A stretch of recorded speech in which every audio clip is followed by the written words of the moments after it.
Okay. Hi, Beth Koritz here, founder of the Authenticity Academy. For those of you who don't know me, I'm a licensed professional counselor. I'm an authenticity coach. I'm a best-selling author. And I've been coming on here on Monday Mindset Lives for a few weeks now, and I've really been enjoying it. And I want to welcome you and thank you for being here. I'm also on Instagram Live. Hopefully it's working this time. It didn't work so good last week, so I had to post it after the fact. But if you're here, I'd love for you to give me a shout out and let me know you're here. If you have any questions or comments along the way, I definitely want to respond to them. And if you want to talk with me further about any of this, there will be a link in the first comment, hopefully the first comment, that will allow you to book a free call with me. And I really look forward to that. So what I want to talk about today is the difference between our soul essence and our human essence. Okay. So our soul essence is what I'm referring to when I say, tell me about your authentic self, or when you're living from a place of authenticity, that's when you're living from your soul, right? Some people call it their higher consciousness. Some people call it their inner self. Some people call it Mabel. It doesn't matter what you call it, but from your soul essence, that's who you are. That's where the things live that can't be taken away from you, like clarity, compassion, love, innate knowing, intuition, intelligence, connecting with other souls, other people, other beings at that level. And I think we know the difference. We can tell the difference when we are connecting to somebody on a soul level and on a human level. You know, one has great depth and you can feel it, and the other one is surface, and they both have their place in our lives. They're both good to have, but they're very different, and they mean those different relationships mean very different things in our lives, right? So then that's our soul essence. Our human essence is also, it can be called our ego.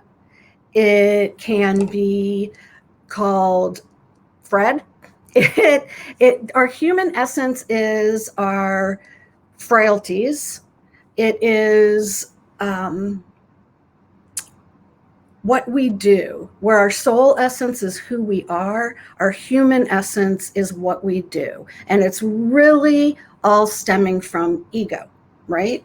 Which isn't always a bad thing, but it's something that doesn't always show us at our best. It's often where we're not being true to ourselves, our authenticity at all. And it's where all conflict lies. If you're having any conflict with anybody or anything about anybody or anything, it's always coming from ego essence, human essence, never from soul, right? So if you can recognize when you're coming from ego or human essence versus soul, and can say, yeah, I'm really angry now, and I know why I'm angry is because I wasn't feeling heard, or they weren't listening, or it didn't go the way I wanted it to, or I don't like that color. 100% of those answers are coming from ego. And once you connect to that and say, oh, this is just about my ego, this isn't about anything that's important to me on a soul level, that's when it's so much easier to let it go, to release it. Yes, we're still human. Yes, we allow our feelings. We validate and allow our feelings. But you get to decide when you're ready to let go of the feelings and go back to soul essence, right? So you might want to hang on to those feelings for an hour. You might need to hang on to those feelings for a day before you can let them shift through you and go back to soul essence. You may realize sometimes when you can't let go of them and you wonder why, that you haven't given it enough time, or you haven't identified the ego emotion that's keeping you stuck there. You haven't validated that ego emotion that's keeping you stuck there. So those are super important steps, right? So that's a huge topic, soul essence versus ego or human essence. Soul essence is authenticity. Ego essence is our humanism, the good, the bad, and the ugly. Okay. So I am open to questions and comments, but while I'm waiting for some of those to come in, I'm going to roll right in to something that a client brought up this week that I think a lot of people struggle with. And I'm going to just touch upon it a little bit this Monday mindset and go into it more next Monday.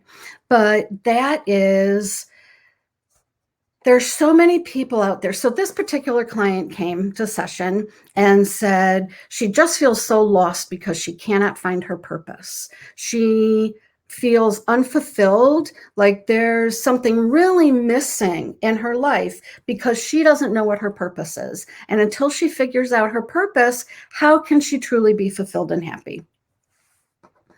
And that's when we started to talk about the difference between purpose and passion, okay? Your purpose is who you are. Your purpose is who your soul, what your soul level very organically does, needs to do, really can't even fight it, right? Your passion is what you do, okay? So when we talked a little bit about her very authentic character traits, which in this case was being of service to others in a giving, helpful way of her time, and always in her openness and always being available for others. That is her purpose, okay? She lived her purpose when she was taking care of her mom, when she is there for her friends morning, noon, and night, when she is there even for her children's friends morning, noon, and night. And then, I gave her some examples in my life. My purpose is to be a connector of people, of a connector of ideas, a healer. And my purpose is to help people find clarity, whether it's in their lives, their businesses, their relationships, their souls. That's my purpose, connection and clarity. Okay.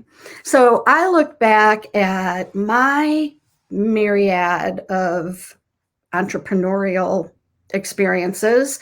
I was a camp director. I certainly was connecting people, running the business with clarity and helping, right? When I was a home builder, that's what I was doing. When I owned a restaurant, that's what I was doing. And now that I'm a therapist and coach, that's what I'm doing on a much bigger mega level, right? That's my purpose. And I've been doing it my whole life, even though in all these past careers, I wouldn't have necessarily identified that as what I was doing. But hindsight, talk about clarity, hindsight is very clear, and that's definitely what I was doing.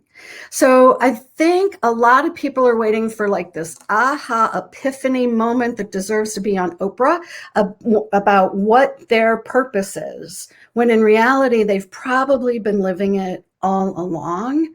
They haven't named it yet. Their passions are the things they love doing. And at least one of their passions is going to be them fulfilling their purpose in some way or manner. And other passions are going to be fulfilling other soul-based emotions like creativity, other soul-based ideals like intelligence, right? Exploration is a piece of intelligence. So they're going to be, if their passion is scuba diving, they're probably also, that exploring nature of theirs comes from the need to know and need to learn. That's coming from a purpose and being fulfilled by a passion.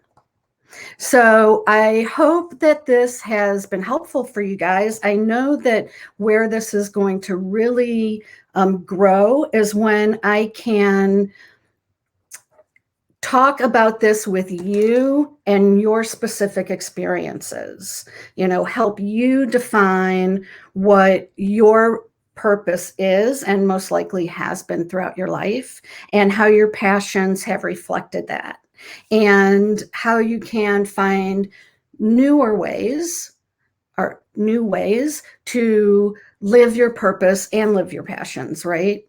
Who you are and what you do. Live in your purpose by enjoying and implementing your passions. So send me your questions and comments, book a free call with me, and I'm excited to see you next week on our Monday Mindset. And until then, be well.